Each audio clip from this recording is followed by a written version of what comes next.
Bonsoir, bienvenue dans Face à Face, votre émission quotidienne sur ATV Guyane. Ce soir, nous recevons Monsieur Denis Giroux. Bonsoir. Bonsoir. Vous êtes le directeur de la DEAL, la direction de l'environnement, de l'aménagement et du logement. Tout à fait.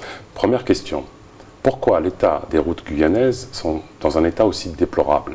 Est-ce que c'est une façon pour vous de, permettre aux entreprises locales de travailler régulièrement? Alors, je ne dirais pas ça. D'abord, les routes guyanaises ne sont pas toutes dans un très mauvais état. Et d'autre part, l'état des routes dépend essentiellement des moyens qu'on nous donne pour les entretenir.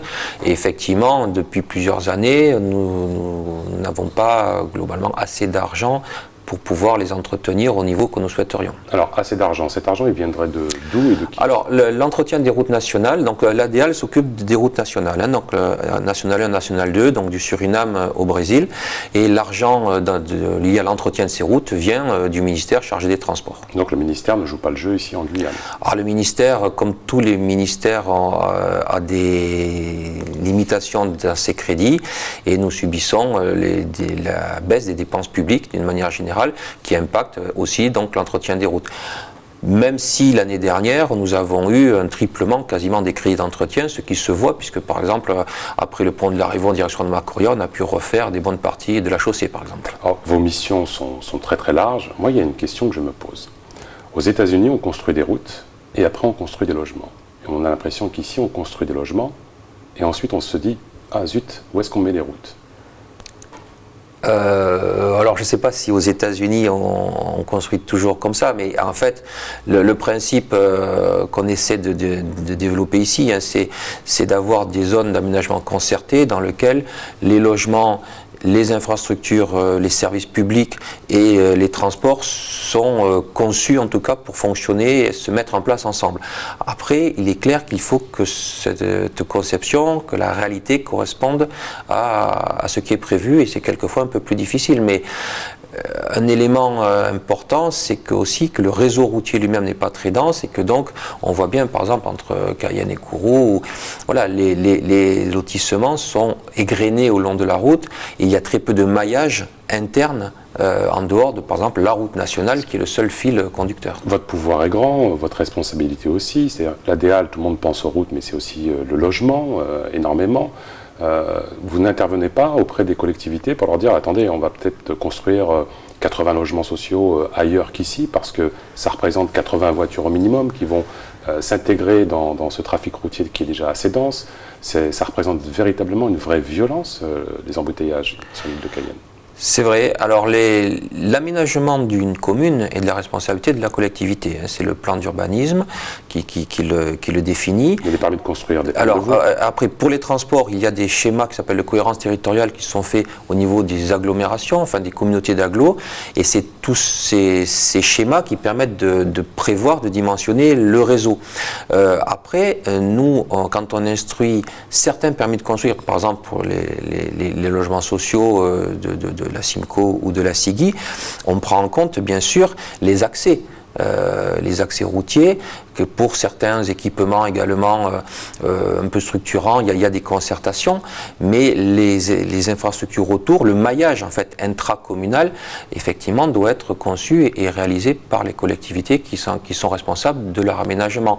Et comme vous savez, on a globalement un retard d'infrastructures en Guyane et une grosse pression démographique, ce qui fait qu'on court derrière ces infrastructures en général. Il y a cette grosse pression démographique et on se rend compte qu'on construit à minima 2 fois moins de logements que les besoins nécessaires. Comment vous l'expliquez? Alors ça s'explique essentiellement par un manque de moyens pour les logements sociaux.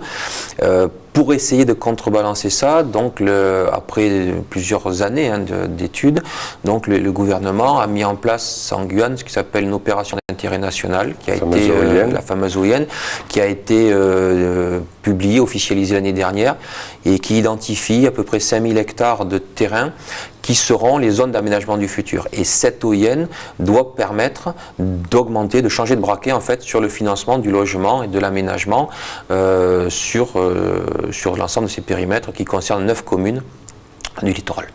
Saint-Laurent explose démographiquement. Comment vous prévoyez le maillage routier, le maillage en termes de logement, Alors, Saint-Laurent, donc en termes de maillage routier, donc l'ADAL en termes de route s'occupe de la nationale, donc voilà. Le reste est planifié soit dans des zones d'activité concertée, comme la ZAC de Saint-Maurice à Saint-Laurent, qui est extrêmement importante en surface, et ensuite par des plans directeurs, des schémas de développement, à la fois d'aménagement, de construction et de transport.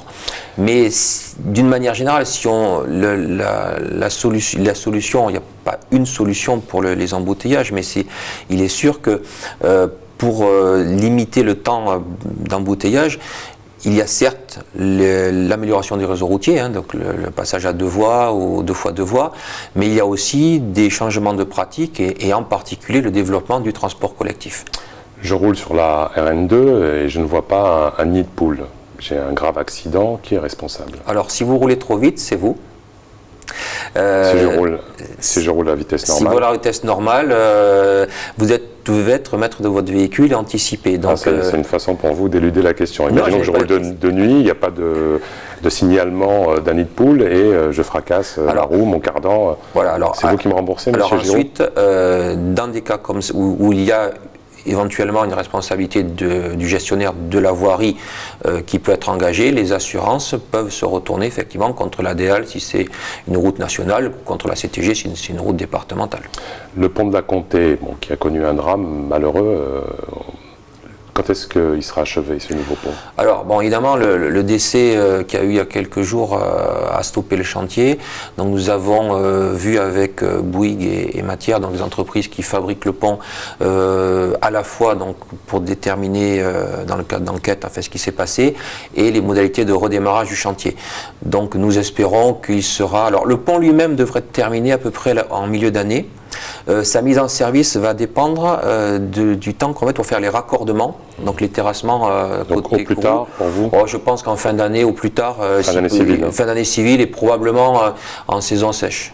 Alors justement, en termes d'entreprises qui travaillent pour vous, qui répondent aux appels d'offres, vous êtes vigilant sur le recrutement d'emplois locaux? Alors les entreprises, nous ne faisons pas les recrutements, nous faisons les contrôles des entreprises, les contrôles des travaux, qu'ils fassent bien ce qui est prévu. Nous avons des chantiers où les entreprises ont des clauses d'insertion, ça se fait, c'est quasiment généralisé maintenant, mais chaque entreprise resterait maîtresse de son recrutement. Et par ailleurs, il y a quand même des contrôles renforcés sur les chantiers qui bénéficient de financement public, que ce soit des chantiers de l'ADAL sur les chantiers routiers, on en a parlé, ou des chantiers de logements sociaux qui sont financés à plus de la moitié par l'État. Que va devenir l'actuel pont de la Comté, historique? Alors il va être démonté. Donc il va être démonté puisqu'en fait c'est un pont qui est en pièces détachées. Nous avons un stock de pièces détachées de ce type-là pour faire des ponts de secours qui sont à l'ADAL au Maringouin. Donc tout ce qui est récupérable sera stocké là en attendant d'en avoir besoin. Et il y a des parties non récupérables, certainement rouillées ou trop abîmées, qui elles seront parties dans des cycles d'élimination agréés, de recyclage, des choses comme ça. Le pont de l'Oyapock, son ouverture réelle? Alors, la partie idéale est terminée, si vous voulez, puisque nous avons réceptionné avec les Brésiliens l'ouvrage. Nous sommes en train de payer le solde qu'on devait donc au Brésil. Et les modalités, la route d'accès côté Guyane est faite, depuis longtemps d'ailleurs.